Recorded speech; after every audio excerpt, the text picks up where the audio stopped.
கர்த்தருடைய பரிசுத்த நாமத்துக்கு மகிமை உண்டாவதாக. இந்த 12ஆம் சங்கீதத்தில் அநேக காரியங்கள் இருக்கிறது. அநேக விதமான சொற்களை குறித்து இதில் வாசிக்கிறோம். விதவிதமாக சொற்களை குறித்து இந்த சங்கீதத்தில் எழுதப்பட்டிருக்கிறது. முதலாவது துன்மார்க்கருடைய சொற்கள். அவர்களுடைய சொற்கள் என்ன செய்கிறது? பொய் பேசுகிறார்கள், இச்சகம் பேசுகிறார்கள், அது மாத்திரமல்ல இருமனமாய் பேசுகிறார்கள். இப்படி நிறைய காரியத்தை வாசிக்கிறோம். இதனால செய்தியின் தலைப்பு என்னன்னா சொற்கள். வெறும் சொற்கள் தான். கர்த்தருடைய பரிசுத்த நாமத்துக்கு ஸ்தோத்திரம். இப்போ இங்கே சத்துருக்கள் எப்படிலாம் பேசுகிறாங்க? இச்சகம் பேசுகிறார்கள். இச்சகம் பேசுறதுலாம் என்னது? நல்லா பேசிக்கிட்டே அடுத்தவங்களை பற்றி தப்பாக பேசுறது, அதுக்கு பேர் இச்சகம். அவங்களுக்கு குடிச்சு அப்படி போனோன்னு அடுத்தவங்க கிட்ட வேறு மாதிரி சொல்லுவாங்க. இந்த பக்கம் அவங்க திரும்புறதுக்குள்ள வேறு மாதிரி பேசுவாங்க. இதுக்கு பேர் என்னது? இச்சகம். நமக்கு தெரியாது. இந்த இச்சகம் பேசுகிற ஆட்களை கண்டுபிடிக்கவே முடியாது. நம்ம நம்புறதெல்லாம் இந்த ஆட்களை தான் நம்புவோம். கர்த்தருடைய பரிசுத்த நாமத்துக்கு ஸ்தோத்திரம். பொய்யான வார்த்தைகளை பேசுகிறார்கள். இன்னைக்கு பார்த்தீங்கன்னா சாட்சியில் கூட அநேக விதமான சாட்சிகள் உண்டு. எது பொய் சாட்சி, எது மெய் சாட்சின்னு புரிஞ்சுக்கணும். பொய்யான சாட்சிகள் எப்பயுமே என்ன செய்யும்? தனியாக தெரியும். அந்த சொற்கள் தனியாக தெரியும். பொய் சாட்சி அப்படின்னா இப்போ நான் எழுந்து சாட்சி சொல்கிறேன். எனக்கு இப்படி ஆச்சு, எனக்கு அப்படி ஆச்சு, எனக்கு கஷ்டம், எனக்கு பிரச்சனை, எனக்கு நல்லா ஆகாதுன்னு நினச்சி தான் நான் சர்ச்சுக்கு வரல. நமக்கு தேவைன்னா ஓடிடும். 2000 ரூபாய் கொடுக்குறாங்கன்னா நல்லா இல்லைனாலும் ஓடுவோம். காரணம் ஏதோ கிடைக்குது. ஆனால் இங்கே சும்மா கொடுக்குறாரு ஆண்டவர். அதை வாங்கிறதுக்கு என்ன மனம் இல்லை. ஏதாவது கிடைச்சாதான் வரணும் சர்ச்சு. பார்த்துக்கலாம். எல்லாம் முடியல, ஆண்டவருக்கு தெரியும். இது என்ன பொய்யான சொற்கள். ஆண்டவருக்கு தெரியும். இங்கே வந்து பார்த்தா தானே சுகம் கிடைக்கும். வராமல வீட்டில் உட்காந்து ஆவியானவர் எப்படி கிரியை செய்வார்? அருமையாக கோமதி அம்மா சொன்னாங்க, அவ்வளோ பலவீனம், அவங்க விழுந்துட்டாங்க. எப்படி அது காலையில் பலப்படுத்துங்க, சர்ச்சுக்கு போ. இதுக்கு பேர் என்னது? மெய் சாட்சி. எப்படியாவது ஆண்டவரை என்னை பலப்படுத்திடுங்க, எப்படியாவது என்னை கொண்டு போய் சர்ச்சில் விட்டுருங்க. நான் விழுந்தாலும் அங்கே போய் விழுகிறேன். கர்த்தருடைய பரிசுத்த நாமத்துக்கு ஸ்தோத்திரம். அப்போ இன்றைக்கி நிறைய சாட்சி இருக்குது. பொய்யாய் தங்களை கிரியேட் பண்ணி தங்களை அப்படியே ஒன்றுமே இல்லாத மாதிரி காண்பிக்கிற ஆட்களும் உண்டு. மெய்யாய் தேவனை மகிமைப்படுத்துகிற ஜன சொற்களும் உண்டு. புரிஞ்சுக்கணும். எது தேவன் பேசுகிற சொல், எது தேவன் நம்மிடத்தில் சொல்லுகிறது. என்னோட சொற்கள் எப்படி இருக்கிறது? நம்ம எல்லாருக்கும் மார்க் போடுறோம். அந்த பாஸ்டுக்கு 20, இந்த பாஸ்டுக்கு 50, இந்த பாஸ்டுக்கு 80, 100 மார்க் போடுறோம். நமக்கு நம்மளே மார்க் போட்டுக்கோம். நம்ம சொற்கள் எப்படி இருக்கிறது? இந்த இச்சக சொற்கள் இருக்கிறதா? இன்னைக்கு மார்க் போடுங்க. இந்த வாரம் எல்லாம் ஆண்டவரே, நான் யாரை பற்றியாவது தப்பாக பேசிட்டுருக்கலாம், யாரையாவது அவங்ககிட்ட நல்லா பேசிட்டு பின்னாடி போய் அவங்களை பற்றி தப்பாக சொல்லிட்டுறா. யோசிச்சு பாருங்க. சொல்லியிருந்தீங்கன்னா ஒவ்வொரு தடவை சொல்லும்போது 10 மார்க் மைனஸ் பண்ணிக்கும். 10 மார்க் மைனஸ் பண்ணிக்கிட்டே வந்தால் இந்த வாரம் நீங்கள் எவ்வளோ மார்க் எடுத்திருக்கீங்கன்னு உங்களுக்கு தெரிஞ்சிடும். இதுக்கு பேர் தான் தற்பரிசோதனை. யாரும் உங்களுக்கு மார்க் போட வேண்டாம், நீங்களே போட்டுக்கோங்க. தேவன் பார்த்துட்டு இருப்பார். நான் அப்படி யாரை பற்றியும் பேசல ஆண்டவரே, என் இருதயம் சாட்சி, நீர் சாட்சி என்று சொல்லுகிறவர்களுக்கு 100க்கு 100 மார்க் போட்டுருவார்கள். ஆண்டவர் மார்க்கில் குறைக்க மாட்டார். டீச்சர்ஸ் தான் 100க்கு 100 போடக்கூடாது, 98 தான் போடணும் அப்படின்வாங்க. நம்ம ஆண்டவர் எப்படிப்பட்ட போதகர்? நல்ல போதகர். எப்படிப்பட்ட போதகர்? நல்ல டீச்சர். மார்க் ஃபுல்லாக தான் போடுவேன். எங்கள் பிரபாகரன் பாஸ்டர் நாங்கள் பைபிள் காலேஜ் படிக்கும்போது 100க்கு 100 தான் போடுவார். எனக்கு 1 மார்க் குறைக்க மாட்டார். தப்பு இருந்தால் மட்டும்தான் மார்க்கு குறைப்பார். எல்லா பிள்ளைங்களுக்கும் 80, 85 இருக்கும். அந்த பாயிண்ட்ஸ் ஃபுல்லாக எழுதியிருக்க பிள்ளைங்களுக்கு 100க்கு 100. நாங்கள் கேட்போம், பாஸ் இவ்வளோ மார்க் போடுறீங்க, இல்லைம்மா நீங்கள் எவ்வளோ கஷ்டப்பட்டு வேலை பார்க்குறீங்க, குடும்பத்தில் வேலை இருக்குது, இதெல்லாம் பண்ணிவிட்டு பைபிள் காலேஜ் வரீங்க, நான் ஏன் உங்கள் மார்க்கை குறைக்கணும்? 100க்கு 100. நல்லா படிச்சிருக்கீங்க. அப்போ என்ன அர்த்தம்? 100க்கு 100. நம்ம தேவன் நல்ல போதகர், 100க்கு 100 தான் போடுவார். ஒன்றே ஒன்று நான் என்ன செய்யணும்? தேவனிடத்தில் 100க்கு 100 வாங்கணும். அவர் மாற்றியே போட மாட்டார். கொஞ்சம் சாக்லேட் கொடுத்து மிஸ் ஐஸ் வச்சிட்டா, இல்லை மிஸ் இது நல்ல வேலை செஞ்சு அப்படி பிள்ளைங்க என்ன பண்ணும்? மிஸ் ஐஸ் வச்சுக்கோங்க, மிஸ் எல்லாத்துக்கும் ஓடும்.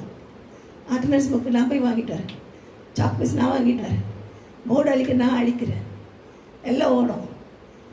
சில மிஸ்ஸுங்க அந்த மாதிரி பிள்ளைங்களுக்கும் மார்க் போடுவாங்க, அந்த மாதிரி பிள்ளைங்களுக்கும் மார்க் போடுவாங்க. நம்ம தேவன் அப்படி போடுகிறவர் அல்ல, நல்ல போதகர்.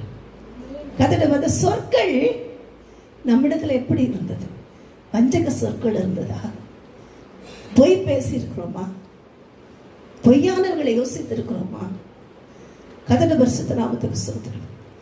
ஒருவேளை நம்முடைய சொற்கள்ல எப்படி எங்கேயாவது பாவம் இருந்ததா? தப்பான வார்த்தை பேசியிருக்கோமா? அசுத்த வார்த்தை பேசி செக் பண்ணி பார்த்துக்கணும். பார்த்துட்டு போகும்போது மார்க் போட்டு போயிடுங்க. கதையில பரிசுத்த நாமத்துக்கு ஸ்தோத்திரம். ரெண்டாவதாக சத்ருவனுடைய சொற்கள். முதல்ல என் சொற்கள் எப்படி இருக்கு?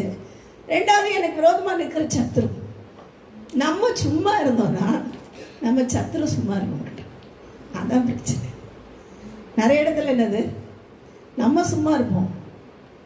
ஆண்டவரே நீங்கள் சொன்னீங்கப்பா, யாருக்கு விரோதமாக பேச மாட்டேன், நான் யாரையும் தப்பாக சொல்ல மாட்டேன், நான் ஜெபம் பண்ணுவேன், எல்லாம் பண்ணிடுவோம். ஆனால் சத்ரு என்ன பண்ணுவான்? நம்ம செய்யாத செஞ்சோன்னு சத்தியம் பண்ணுவோம். இயேசு கிறிஸ்துவுக்கு அப்படிதான். நாம் ஒன்றும் பெரிய ஆள் இல்லை. அவரை குறித்து சபிக்கவும் சத்தியம் பண்ணவும் கூட இருந்தாலே தொடங்கிட்டேன். தூரத்தில் இருந்தவங்க அல்ல, கூட இருந்த சீஷன். எல்லாத்தையும் பார்த்து சீஷனே என்ன பண்ணாரு? சபித்தார், சத்தியம் பண்ணினார். பாரோட சொற்கள் எப்படி இருந்தது? தேவனுக்கு விரோதமாக இருந்தது. பேதுருடைய சொற்கள் எப்படி இருந்தது? தேவனுக்கு தூரமாக இருந்தது, விரோதமாக இருந்தது. கதையில பரிசுத்த நாமத்துக்கு ஸ்தோத்திரம். இப்போ இன்றைக்கு நாம் நமக்கு மார்க் போட்டுக்கலாம். கதையில பரிசுத்த நாமத்துக்கு ஸ்தோத்திரம். சத்ரு பேசும்போது நாம் அமைதியாக போயிடும். சத்ரு பேச விடுறாருன்னா அவரோட அனுமதி இல்லாமல் பேச மாட்டோம். அவருடைய பெர்மிஷன் இல்லாமல் நம்மளை யாரையும் எதுவும் பண்ண முடியாது. ஒரு முடி கூட என்ன பண்ணாதான் அவர் சொல்லாமல் கீழே விடாது. இவ்வளோ முடி வளர்க்குறோம் ஆசை, அதில் ஒரு முடி விழுந்தா கூட லேடிஸ்க்கு தான் பிரச்சனை. நிறைய பேரோட கவலைங்க எல்லாம் சொல்லுவாங்க. டாக்டர் சொன்னார், கவலைப்படாமல் இருந்தால் முடி கொட்டாது. முடி கொட்டுதே கவலையாக இருக்குது. என்ன பண்ணுறது?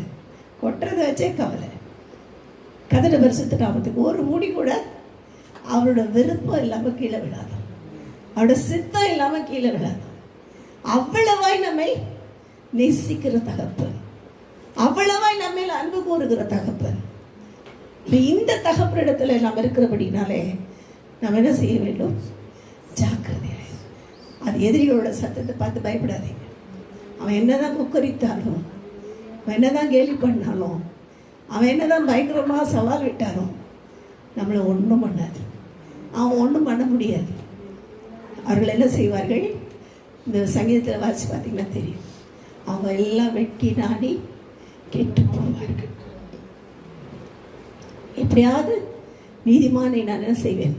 விழத்தள்ளுவேன் என்று சொல்லி ஏழைகள் பாழாக்கப்பட்டது நிமித்தம், எளியவர்கள் விடும் பெருமூச்சு நிமித்தமும் இதோ நான் அவனை காத்து அவருடைய எதிராளிகள் எல்லாருக்கும் முன்பாக அவனை சுகமாய் தங்க பண்ணுவேன். தேவன் நம்ம கொடுக்குற வார்த்தை, நம்ம நல்ல பீஸ்ஃபுல்லாக இருப்போம். இப்போ கொஞ்சம் பீஸ் அப்படியே ஆடுது, ஆனால் பீஸ்ஃபுல்லாக வைக்கிற தேவன் எல்லாத்துலேயும் பீஸ்ஃபுல்லாக தான். பிரியாணி சாப்பிட்டாலும் பீஸ்ஃபுல்லாக தான் இருக்கும். நாம் அப்படின்னா என்ன அர்த்தம்? நிறைய பீஸ், லெக் பீஸாக தான் இருக்கும். அதே மாதிரி ஆவிக்குரிய வாழ்க்கையிலும் சமாதானத்தை கொடுக்குற கர்த்தர். கதையில பரிசுத்த நாமத்துக்கு ஸ்தோத்திரம். நம்ம என்ன செய்கிறார்? சமாதானத்தினாலே சுகமாய் தங்க பண்ணுகிறார். நம் சுகமாய் தங்குகிறதுக்கு காரணம் என்னன்னா, நம்முடைய சொற்கள் மாத்திரம் அல்ல, எதிராளியுடைய சொற்கள் மாத்திரம் அல்ல, எதிராளி சொல்ல சொல்ல சொல்ல நம்மளை உயர்த்திக்கிட்டே போவார். சும்மா இருந்தாலும் பிரச்சனை இல்லை, அவன் பேசினாதான் பிரச்சனை. வேலையாம் போய் பேசினான், அவன் பேச பேச பிரச்சனை. அமைதியாக இருந்தா பிரச்சனை இல்லை. பேச பேச பேச உயர்த்திக்கிட்டே போகிறது. அவன் மந்திரம் பண்ணணும்னு பார்க்குறான், குறி சொல்லணும்னு பார்க்குறான். சொல்ல சொல்ல சொல்ல தேவன் இஸ்ரவேலரை உயர்த்தி கொண்டே போனார். ஆசீர்வாதத்தால் நிரப்பிக்கிட்டே போனார். கர்த்தருடைய பரிசுத்த நாமத்துக்கு ஸ்தோத்திரம். இப்போ தேவ பிள்ளைகளோட வாழ்க்கையில் கர்த்தர் என்ன செய்கிறார்? அவனுடைய சொற்களை எதிர்மறையாய் நமக்கு ஆசீர்வதிக்கிறார். மூணாவது கர்த்தருடைய சொற்கள். நம்ம சொற்களை பற்றி பார்த்தோம், எதிராளியுடைய சொற்களை பார்த்தோம். அடுத்தது நாம் தேவனுடைய சொற்கள். அது எப்படி இருக்கான்? மண் குகையில உருக்கி 7 தடவை உருக்கி உருக்கி உருக்கி உருக்கி புடமிடப்பட்ட வெள்ளி கொப்பான சொற்கள். அந்த சொற்கள் எப்படி இருக்குது? பரிசுத்தமான சொற்கள். அவர் சொல்ல ஆகும், அவர் கட்டளையிட நிற்கும். அவர் சொல்லியும் செய்யாதிருப்பாரோ? அவர் வசனத்தும் நடவாதிருக்குமோ? அவர் பொய் சொல்ல மனிதன் அல்ல, மனம் மாற மனபுத்திரனும் அல்ல. அவர் சொன்னார்னா சொன்னதுதான். சொன்னதை யாராலையும் மாற்ற முடியாது. ஒரு வார்த்தை சொன்னார்னா அதை யாராலையும் மாற்ற முடியாது. இன்னைக்கு சொல்லிட்டு நாளைக்கு யோசிச்சு பார்க்க மாட்டார். ஆனால் அவரே மாற்றிருக்கிறார் சிலதை. அது யாருக்குன்னா மனம் திரும்பினவர்களுக்கு அவரே மாற்றிருக்கிறார். சொன்னார் ஆகாவை அழிப்பேன்னு. அவன் போய் அழுதான். அவன் அழுத உடனே மனம் திரும்பின உடனே தன் பெருமையின் காரியங்களை விட்டு தாழ்த்தின போது அவனுக்கு இறக்கினார். கர்த்தருடைய பரிசுத்த நாமத்துக்கு ஸ்தோத்திரம். சொன்னதை செய்கிறதே. அவர் சொன்னால் அவரால் செய்ய முடிஞ்சதான் சொல்வார், முடியாதெல்லாம் சொல்ல மாட்டார். அவரால் முடியாத ஒன்றுமே இல்லை. கர்த்தருடைய பரிசுத்த நாமத்துக்கு ஸ்தோத்திரம். அப்போ நம்முடைய தேவன் நமக்காக சொல்லுகிற அந்த சொற்கள் நம்ம இந்த நாளிலே உற்சாகப்படுத்தட்டும். இந்த 7 தரம் வெள்ளி குகையிலே புடமிட்டு புடமிட்டு புடமிட்டு அந்த புடமிடப்பட்ட வெள்ளிக்கொப்பாக இருக்கிற அந்த சொற்கள் இந்த நாளிலே நாம் என்ன செய்வோம்? உபயோகப்படுத்துவோம். இது வரைக்கும் என்னென்ன சொற்களை யூஸ் பண்ணோம்ல, இப்போ இந்த சொற்களை யூஸ் பண்ணி பாருங்க. இந்த வசனத்தை சொல்லி பாருங்க. நமக்கு கொடுத்த வாக்குத்தத்தத்தை உரிமையாக்கி பாருங்க. கொடுத்த வாக்குத்தத்தங்கள் ஆமென்றும் ஆமேன் என்றும் இருக்கிறது. அதை சொல்லுங்க, அதை கிளைம் பண்ணுங்க. கர்த்தர் என்ன செய்வார்? அவருடைய வார்த்தையின்படியே நம்மை ஆசீர்வதிப்பார். நாம சும்மா இருந்தாலும் அந்த வார்த்தை நமக்காக கிரியை செய்யும். ஏனென்றால் வேதம் சொல்லுகிறது, கர்த்தருடைய தீர்க்கதரிசி யாருன்னா அவரோட வாயாக இருக்கிறான். அப்போ அந்த சொற்கள் எங்கேருந்து தான் வரும்? இதுக்காக இயேசு கிறிஸ்து இறங்கி வந்து எல்லாருக்கும் சொல்ல மாட்டார். நாம் தான் அவர் வார்த்தையை சொல்லணும். அவரோட சொற்கள் எங்கேருந்து தான் வரணும்? நம்ம தான் கர்த்தருடைய வாய். யாரும் நினச்சிட்டு இருக்காதீங்க கர்த்தருடைய தீர்க்கதரிசினா ஐயோ அந்த சகோதரன் தாங்க. நீங்களும் நானும் தான் கர்த்தருடைய வாயாக இருக்கிறோம். நம்ம சொன்னால் நடக்கும், சிலது சொல்லிட்டு வந்துடுவோம். தேவன் அதை அப்படியே நிறைவேற்றுகிறார். நாம் சொன்னதை அவர் மறக்க மாட்டார். கர்த்தருடைய பரிசுத்த நாமத்துக்கு ஸ்தோத்திரம். அதனாலே தேவனோட கர்த்தர் இதனால ஒப்பு கொடுப்போம். இந்த சொற்களின் வித்தியாசத்தை கண்டுபிடித்து ஃபுல் மார்க் வாங்க கர்த்தர் நமக்கு உதவி செய்வாராக.